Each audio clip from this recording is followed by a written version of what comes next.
പെട്ടെന്ന് പണക്കാരനാകാൻ ആഗ്രഹിക്കാത്ത ആരാണുള്ളത്? ചരിത്രാതീത കാലം മുതലുള്ള മനുഷ്യന്റെ ഒരു വലിയ സ്വപ്നമാണ് പെട്ടെന്ന് പണക്കാരനാവുക എന്നുള്ളത്. അതുതന്നെയാണ് അവനെ ഗോൾഡ് റഷിന് പ്രേരിപ്പിച്ചത്, അഥവാ സ്വർണം തേടി യാത്ര ചെയ്യാൻ പ്രേരിപ്പിച്ചത്. 17, 18, 19 നൂറ്റാണ്ടുകളെ അടയാളപ്പെടുത്തിയിട്ടുള്ള ഒന്നാണ് ഈ ഗോൾഡ് റഷ് എന്ന് പറയുന്നത്. അമേരിക്കൻ ഭൂഖണ്ഡത്തിലൂടെ സ്വർണം അന്വേഷിച്ചുള്ള യാത്ര, അതിനെയൊക്കെ കാലിഫോർണിയൻ ഡ്രീം എന്ന് പറഞ്ഞിട്ട് പറഞ്ഞിട്ടുണ്ട്. പീറ്റർ ബെയിൻസ്റ്റൈൻ തന്റെ ദ പവർ ഓഫ് ഗോൾഡ് എന്ന് പറഞ്ഞ പുസ്തകത്തിലൊക്കെ പറയുന്ന ഒരു കാര്യമാണ്. അത് തന്നെ ചില സിനിമകളുടെയും ഇതിവൃത്തമായിട്ടുണ്ട്. The call of the wild, Jack ലണ്ടന്റെ പുസ്തകം പിന്നെ സിനിമയായി.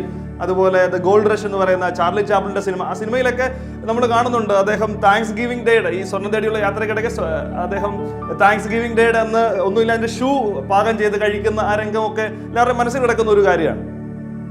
സ്വർണം തേടിയുള്ള യാത്ര ജീവിതം സുരക്ഷിതമാക്കാനുള്ള യാത്രയാണ്, ജീവിതം കരുപ്പിടിപ്പിക്കാനുള്ള യാത്രയാണ്. അത് പണക്കാരനും പാവപ്പെട്ടവനും ഒരുപോലെ ഇതിനു വേണ്ടി ഇറങ്ങുന്നുണ്ട്.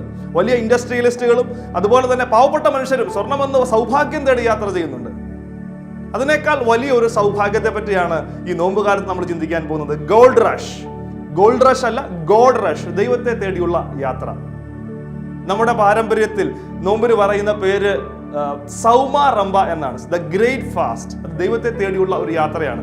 ആബേലച്ചന്റെ ആ പഴയ പാട്ട് നിങ്ങളുടെ മനസ്സിൽ നിങ്ങളുടെ മനസ്സിൽ ഓർമ്മയിൽ വരുന്നുണ്ടാകും. ഈശ്വരനെ തേടി ഞാൻ നടന്നു എന്ന് പറയുന്നുള്ള ഒരു ഗാനം. അവസാനം അന്വേഷിച്ച് അദ്ദേഹം തന്റെ ഉള്ളിൽ തന്നെ സ്നേഹമാണ് ഈശ്വരന്റെ രൂപം എന്നൊക്കെ പറഞ്ഞ് കണ്ടെത്തുന്ന അവസാന ഭാഗമൊക്കെ നിങ്ങളുടെ മനസ്സിലുണ്ടാവും. ഉപനിഷത്ത് ചിന്തയുടെ ഒരു അകമ്പടി സേവിച്ചുള്ള അല്ലെങ്കിൽ ആ ചിന്തയെ മനസ്സിൽ വെച്ചുകൊണ്ടുള്ള ഒരു ഗാനമാണ്. ചിലപ്പോൾ ഒരുപക്ഷെ അത് ഒരു ക്രൈസ്തവ പശ്ചാത്തലത്തിൽ നിന്ന് ഇഷ്ടപ്പെടുന്നുണ്ടാവണം എന്നില്ല. പക്ഷെ ക്രൈസ്തവ പശ്ചാത്തലത്തിലും തേടിയുള്ള യാത്രയ്ക്ക് ഒരു അർത്ഥമുണ്ട്. സെന്റ് അഗസ്റ്റിന്റെ കൺഫെഷൻസ് എന്ന് പറയുന്ന പുസ്തകം ഓർക്കുക.